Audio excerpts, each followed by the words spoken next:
اے عزیز جان کے غیظ و غضب اگر اللہ کے واسطے ہو تو اچھا اور پسندیدہ ہے، لیکن اگر غیر اللہ کے واسطے ہو تو برا اور ناپسندیدہ ہے۔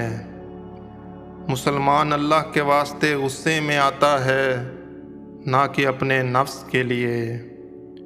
اس کو تب غصہ آتا ہے جب اللہ کی حدوں سے کسی حد کو توڑا جائے، مثل چیتے کے کہ وہ تب غصہ کرتا ہے جب اس کے شکار کو کوئی دوسرا لے جاتا ہے۔ پس یقیناً ایسے مرد خدا کے غضب سے اللہ تعالیٰ غضب میں آتا ہے اور اس کی رضا پر اللہ راضی ہو جاتا ہے۔ وہ غضب اور امر جو تیرے نفس کے لیے ہو اس کو اللہ کے واسطے ظاہر نہ کر، پس تو ایسا کرنے سے منافق ہو جائے گا اور ایسا امر پورا نہ ہوگا۔ جان کے جو امر اللہ کے لیے ہوتا ہے پورا ہوا کرتا ہے اور باقی رہتا ہے، اور جو غیر اللہ کے لیے ہوتا ہے وہ بدل جاتا ہے اور زائل ہو جاتا ہے۔ پس جب تو کوئی کام کیا کر تو اس وقت اپنے نفس، خواہش اور شیطان کو اس سے دور کر دیا کر، اور نہ کر اس کو مگر خالص اللہ کے واسطے۔ تو کوئی بھی کام بغیر اللہ کی طرف سے یقینی حکم کے نہ کیا کر۔ وہ یقینی حکم یا تو بذریعہ شرع کے ہوگا یا بذریعہ الہام کے، جو تیرے قلب کو من جانب اللہ ہوگا، بشرطے کہ موافق شرع ہو۔ تو اپنے اور خلق کے بارے میں زہد اختیار کر۔ تو اس ذات میں زہد کر جو کہ تجھ کو انس دے اور خلق سے راحت بخشے۔ اللہ عز و جل کے ساتھ انس پکڑ اور اس کے قربت کی راحت میں رغبت پکڑ، کیونکہ مردان حق کو بغیر اس کے انس نہیں، اور نہ بغیر اس کی محبت کے راحت و آرام۔ اے عزیز، تو اپنے نفس اور وجود کی قدرتوں سے اپنے قلب کو صاف کر اور اولیاء اللہ کے ساتھ قیام کر، پس تو ان کی تائید سے مدد لے گا اور ان کی آنکھ سے دیکھنے لگے گا، اور جیسا ان پر فخر کیا جاتا ہے ویسا ہی تجھ پر بھی فخر کیا جائے گا۔ جب تو اپنے قلب کو ماں سوا اللہ سے پاک کر لے گا تو بادشاہ اپنی دوسری رعایا سے تجھے ممتاز بنا کر تیرے ساتھ فخر کرے گا۔ پس جب تو اس کی نظر سے اس کے ماں سوا کو دیکھے گا تو اولاً اس کا مشاہدہ کرے گا، پھر اس کے افعال کے خلق میں جاری ہونے کا مشاہدہ کرے گا۔ جیسے ظاہری نجاست کے ساتھ دنیاوی بادشاہ کے دربار میں داخل ہونا حلال نہیں، ایسے ہی تیرے لیے باطنی نجاست کے ساتھ ذات حق کی بارگاہ تک رسائی ممکن نہیں۔ تو تل چہٹ کا بھرا ہوا مٹکا ہے، وہ تجھے لے کر کیا کرے گا؟ جو کچھ تیرے اندر ہے اس کو پلٹ دے تاکہ تو خالی ہو کر پاکیزگی حاصل کر سکے۔ اس کے بعد تیرا داخلہ حقیقی بادشاہ کے دربار میں ہو سکے گا۔ تیرے قلب میں گناہ ہیں، تجھے مخلوق سے خوف و امید ہے، تو دنیا و ما فیہا کی محبت میں مبتلا ہے۔ خبردار ہو کہ یہی قلب کی نجاستیں ہیں۔ تجھے میرا واعظ کچھ نفع نہ دے گا یہاں تک کہ تیرا قلب مر جائے اور ان نجاستوں سے پاک ہو جائے۔ جب تو اس حالت کو پہنچ جائے گا تو اس وقت مخلوق کی طرف متوجہ ہونے میں تجھے کچھ حرج نہیں ہوگا۔ لیکن جب تک تیرے نزدیک مخلوق کا وجود ہے اور تیری نظر ان پر جاتی ہے، بس تو اپنے ہاتھ ان کی طرف نہ بڑھا تاکہ وہ اس کا بوسہ دیں۔ جب تک کہ تجھے قرب الہی سے مدہوشی حاصل نہ ہو جائے، خاموش رہے۔ جب حاصل ہو جائے گی تو اس وقت تیری نظر میں حق کے سوا کسی کا وجود نہ ہوگا۔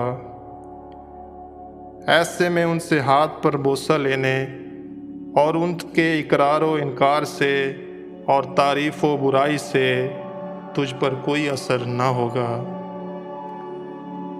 جب توبہ صحیح ہو جاتی ہے، ایمان صحیح ہو جاتا ہے اور ترقی قبول کرتا ہے، عوام کا ایمان معصیت سے کم اور طاعت سے زیادہ ہوتا ہے، لیکن خواص کا ایمان مخلوق کے قلب میں داخل ہونے سے کم ہوتا ہے اور خلق کے قلب سے نکل جانے سے بڑھتا ہے۔ اللہ کی طرف متوجہ ہونے سے ان کا ایمان بڑھتا ہے اور غیر اللہ کی طرف متوجہ ہونے سے کم ہوتا ہے۔ خواص اللہ ہی پر بھروسہ کرتے ہیں اور اسی پر اعتماد کرتے ہیں اور اسی کی طرف نسبت کرتے ہیں اور اسی سے خوف و امید رکھتے ہیں اور اس کو یگانہ سمجھتے ہیں اور شرک نہیں کرتے۔ وہ باطن میں حق کے ساتھ ہوتے ہیں اور ظاہر میں خلق کے ساتھ۔ جب ان کے ساتھ جہالت برتی جاتی ہے، وہ جہالت کا برتاؤ نہیں کرتے۔ اللہ نے ان کے حق میں ارشاد فرمایا، اور جب جاہل ان سے خطاب کرتے ہیں تو وہ ان کو سلام کہتے ہیں۔ تیرے اوپر خاموشی اختیار کرنا اور جاہل کی جہالت ان کے نفوس و خواہشات کے غلبے سے بردباری لازم ہے، لیکن جب وہ مشیت الہی اختیار کریں تو سکوت جائز نہیں بلکہ حرام ہے۔ ایسی صورت میں کلام عبادت ہو جاتا ہے اور ترک کلام معصیت۔ جب تجھے امر بالمعروف اور نہی عن المنکر پر قدرت ہو تو اس سے کوتاہی نہ کر، کیونکہ وہ بھلائی کا دروازہ ہے جو تیرے سامنے کھول دیا گیا ہے، تو اس کے اندر داخل ہونے میں جلدی کر۔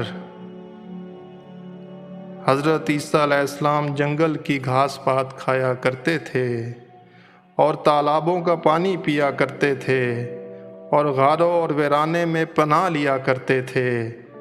جب سوتے تھے تو پتھر یا اپنے ہاتھ کا تکیہ بنا لیا کرتے تھے۔ مومن ایسا ہی کرتا ہے اور اپنے رب سے اسی حالت پر ملنے کا عزم رکھتا ہے، اور دنیا سے اس کی قسمت میں جو کچھ ہوتا ہے بس وہ خود بخود چل کر اس کے پاس آ جاتا ہے۔ وہ اپنے نفس کا حصہ اس میں سے لے لیتا ہے اور اس سے اس کے قلب میں کوئی تغیر پیدا نہیں ہوتا، کیونکہ جب زہد کسی دل میں جگہ بنا لیتا ہے تب اس کو دنیا کا آنا اور اپنے مقصوم کا حاصل کرنا بدل نہیں سکتا ہے۔ مومن اگر دنیا اور اہل دنیا کی خواہشوں اور لذتوں کو محبوب رکھتا اور اسی میں دن رات مشغول رہتا تو نہ عبادت کر سکتا اور نہ ریاضت، نہ اللہ کو یاد کرتا اور نہ اس کی اطاعت۔ اللہ نے اس کے نفس کے عیب اس کو دکھائے، بس اس مومن نے ان عیبوں سے توبہ کر لی اور جو کچھ گزشتہ زمانے میں اس سے قصور ہوا تھا اس پر نادم ہو گیا۔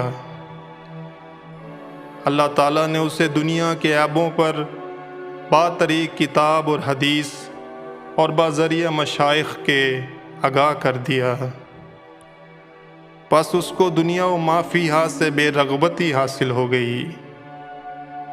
پس جب اس نے عیبوں کو معلوم کر لیا اور یہ جان لیا کہ دنیا فنا ہونے والی ہے اور عمر عن قریب گزرنے والی ہے۔